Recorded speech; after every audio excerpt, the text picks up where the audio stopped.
What's up, guys? Magical Lever here, and today we're back with a very special video. It's a deck list of the competitive Exodia deck for today's meta, and it is absolutely insane, guys. And spoiler alert, yes, it uses, let me find it, Mystic Mine. So if that's what you're wondering, yes, it is that type of deck. My condolences to you. Forgiveness is needed. But let's get right into this, guys. Now, when I'm playing this deck to everybody, they always tell me the exact same thing when I win. They always tell me, that's gay. I'm just like, you know what? Because they keep telling me that, and no hatred to gay people. No, I'm cool with gay people. My brother's gay. So, it's all good. But I'm just going to start calling this my most gayest deck because it wins every time, unless your opponent has like 2 MST, and then you're just like screwed.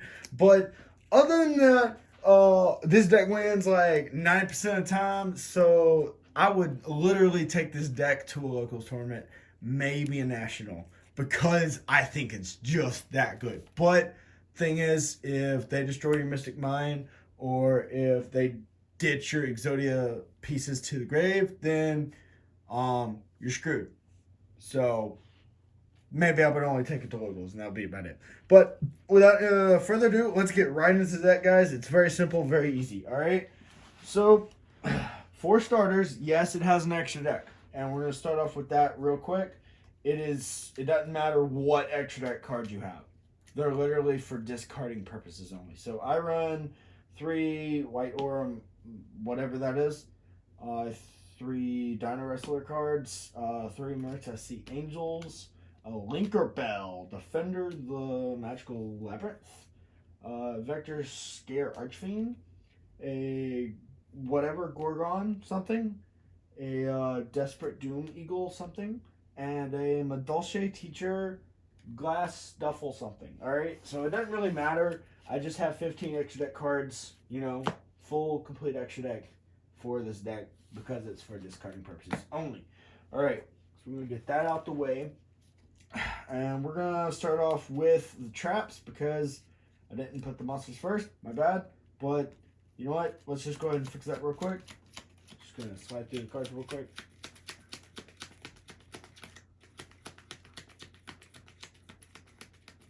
There you go. That's the deck list. No, I'm just kidding. All right. So we start off, yes, with left leg.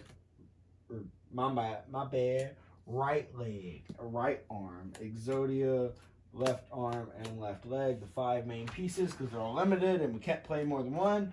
So we've got those pieces, all right? And there's not a whole lot of monsters in this deck simply because of Mystic Mine. So we play card D because it leaves the field very fast. We play 3 of them, all right? Then we play 3 Swift Scarecrow. It is our hand trap. It never goes onto the field at all, unless there's like a lock going on and you just simply summon it to attack your opponent's monster to deal yourself damage. And yes, I've had to do that because you want to take your life points all the way down to 3,001 a life point. Like, that's the most you want your life points at, because there's 3 traps you got to pay 1,000 life points, and you want to activate all of them. All right, so we run 3 of those. All right, we run 3 Draw of Fate. All right, now this card's kind of new to me, so I'm going to read this card's effect. All right, so if your life points are lower, so this is the activation requirement.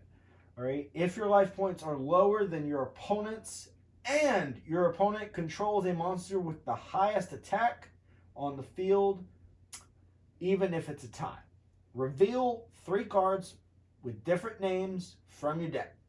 Place them on top of your deck in random order. Then draw 1 card. For the rest of this turn, after this card resolves, you cannot set spells or traps. Also, you can only activate 1 more effect, or 1 more card or effect. And you can only activate Draw Fate once per turn. Alright, so before you play this, you got to make sure your life points are lower than your opponent's.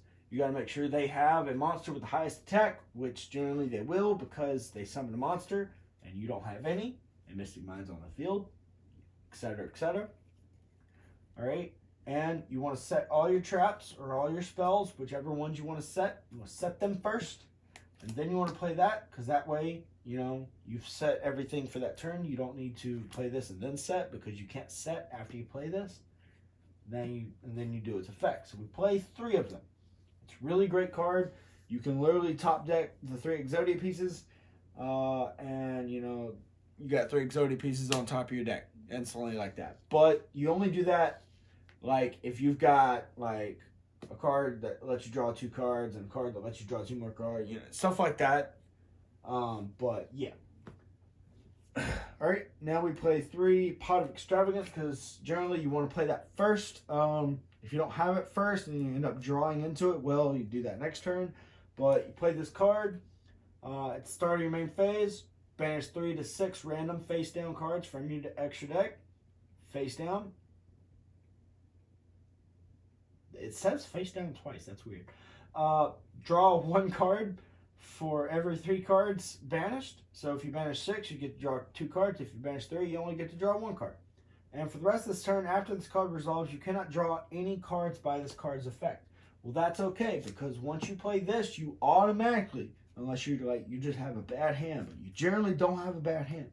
Once you play this, you automatically want to play Pot of Duality, because Pot of Duality does not let you draw cards. It adds a card. It's different. And also Nexus lets me do it, so that's different. But yeah, so we play 3 of those. We play 3 Pot of Duality. This is my limited edition super rare, so I wanted to put that in here. So we play 3 Pot of Duality, because after you activate Pot of Duality, you reveal 3 cards, add a card, shuffle the rest into the deck, and you can only activate Pot of Duality once per turn, and you can't special summon monsters, but don't worry, you don't special summon period. You literally normal summon. That's it. Alright. Next, this is the key part of this deck, is Mystic Mine. Alright, and if y'all don't know what Mystic Mine does, it's very simple, but also a little complex, so I would suggest that you go read it up, but I will read its effect for you that want to know how to play this deck. Its effect, it's a field spell. Its effect is, if your opponent controls more monsters than you do, sorry, I lost my place. If your opponent controls more monsters than you do, your opponent cannot activate monster effects or declare an attack. If you control more monsters than your opponent does, you, same thing, cannot, I lost my place, cannot activate monsters or effects. Or declare an attack, my bad. Monster effects or declare an attack. So it's the same effect for you and your opponent. And once per turn, during the end phase, if both players control the same number of monsters, destroy this card. Well, that effect generally never happens, and if you have Mystic Mine, do not play it first turn, because at the end of your turn, it's going to destroy itself. Unless you have Field Barrier, because you play Mystic Mine over here first turn, and then play Field Barrier, and then in your turn, its effect activates to destroy itself, but Field Barrier protects field spells from being destroyed, so it just stays on the field. There you go. Alright, also Nexus does that, so that's how I know that. Alright, so through Mystic Mine, we play 2 Field Barrier, because really all you need is 1, and this is just extra, but if your opponent happens to target your Field Barrier and destroy it, you've got another one. Alright, but 3 gets very bricky very fast, so we only play 2. Alright. Then for the 1-ofs, we have Upstart Goblin, because you want to increase your opponent's life points by as much as possible in this deck because of a certain trap card. Alright, so you get to draw a card and increase your opponent's life points by 1,000, so it's not at all a cost whatsoever. It helps you in both ways. Then 1 Day of Peace, because none of us can take damage, and generally you are not going to receive damage at all, to deal damage at all to your opponent. And also, you know, you don't want to get damaged that turn either.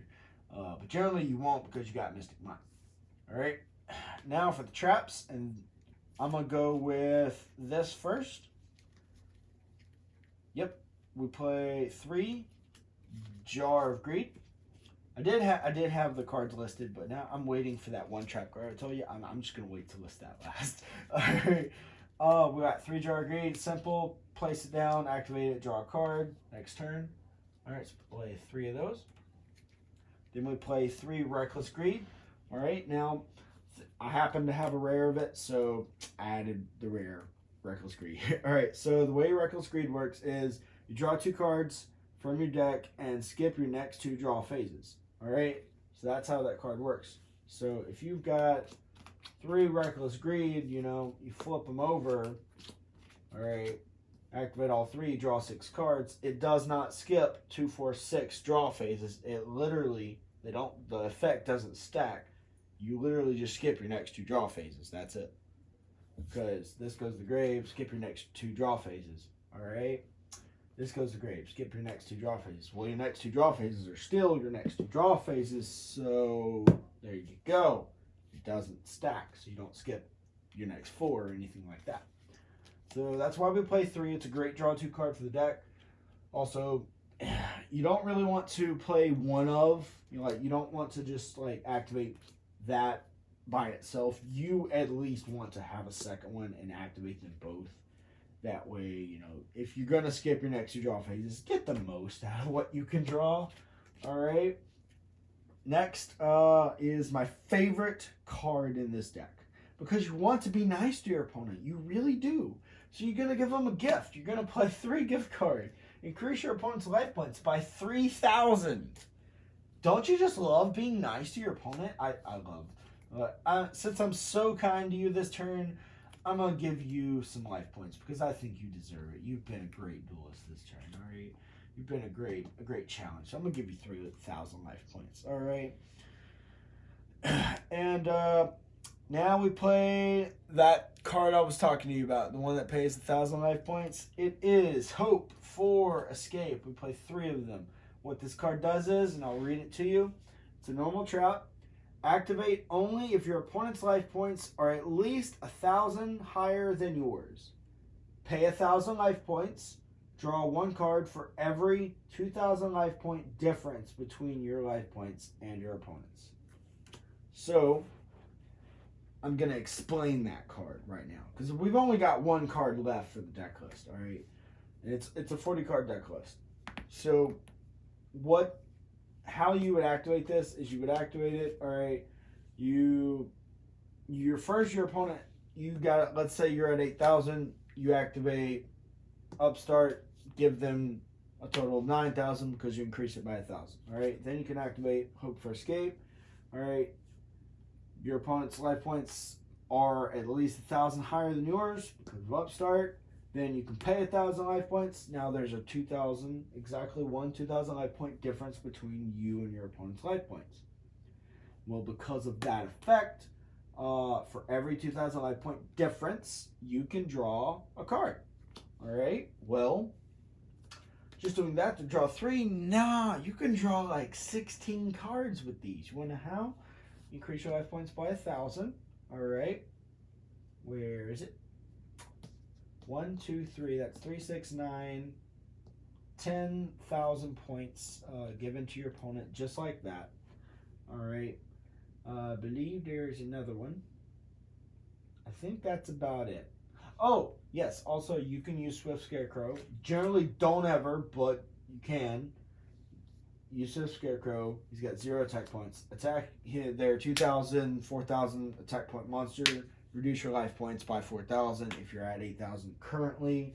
Now you're at 4,000. Your opponent has 3, 6, 9, 10, 18,000 life points because of their 8,000. You're at 4,000.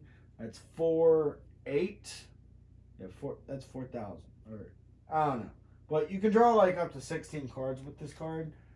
You do the math because I'm not gonna do math on camera because no. But these 3 cards are like the soul for activating like all your draw power besides card D and you know those cards. But these are like your soul draw power, all right? And the last card we play is, you know, just in case you don't have Mystic Mind, play Metaverse, all right? So activate this card, target field spell from your deck, and either activate it or add it to your hand. Well, generally, it's your opponent's turn. They have a monster on the field. You activate Metaverse. If they let it go through, they let it go through. If they don't, oh well. But if they let it go through, activate Mystic Mine. If they negate Mystic Mine's effect, maybe. But if they don't, well, they can't, and they're screwed. All right. So that is the deck list for this deck, guys. That's it. You got 40 cards right here. You got the 5 pieces of Exodia. You got 3 card D, 3 Split Scarecrow, 3 Draw of Fate, 3 Pot of Extravagance, 3 Pot of Duality, 3 Mystic Mine, 2 Field Barrier, Upstart, 1 Day of Peace, 3 Jar of Greed, 3 Reckless Greed, 3 Gift Card because you're nice, 3 Hope for Escape because really you're not, and Metaverse just to screw with your opponent. Now, the side deck I have for this is very limited. I don't have it. I didn't feel like I needed it, but there's a Terraforming, and the other card for field spells was something. I think it was like Barren Wasteland or something like that. What it did was it literally did what Metaverse did, but it was a quick play spell. And what it did was instead of adding it to the hand, it just activated the field spell. So I don't remember what the name of that card was, but you don't really need it because generally you have Mystic Mine. If you don't, that rare chance there's also a Metaverse, you know, and the draw cards. You're always going to get Mystic Mine. But that's it for the deck list, guys. Thanks for watching. I'm glad you stayed this long because I really loved making this video. It was great. I love this deck. It is so much fun to play, and I would most definitely take this to a locals tournament because I faced against my friend John, who plays the Cyber Dragon deck, and I faced against my friend who plays the Red Eyes deck. The Red Eyes deck is kind of right now, but it's still pretty good. And Cyber Dragon deck is that and Cyber Dragon Infinity is just like, oh my god, it's annoying. But as soon as I got out Mystic Mine, it shut down both their decks. They didn't have no spell or trap destruction, and it was just awesome because, I mean, it's never fun to run into that deck that shuts down your deck because you hate going into those decks. And yes, this is that type of deck, but it is simply just so you can pull out Exodia and win the duel. And it's a really great deck. It's very competitive. And to be honest, I hate running into those decks where you can't do nothing. But when you play it, it's pretty fun. And it's very simple to learn. So if you guys like this video, please leave a thumbs up and tell me what you liked about this video, what you think I should add to the deck of any cards that I did not mention, that I don't know about, or that you think I don't know about. Just mention the cards down below and I'm going to take a look at them. Anyways, thanks guys for watching. This video is going to wrap up right about now.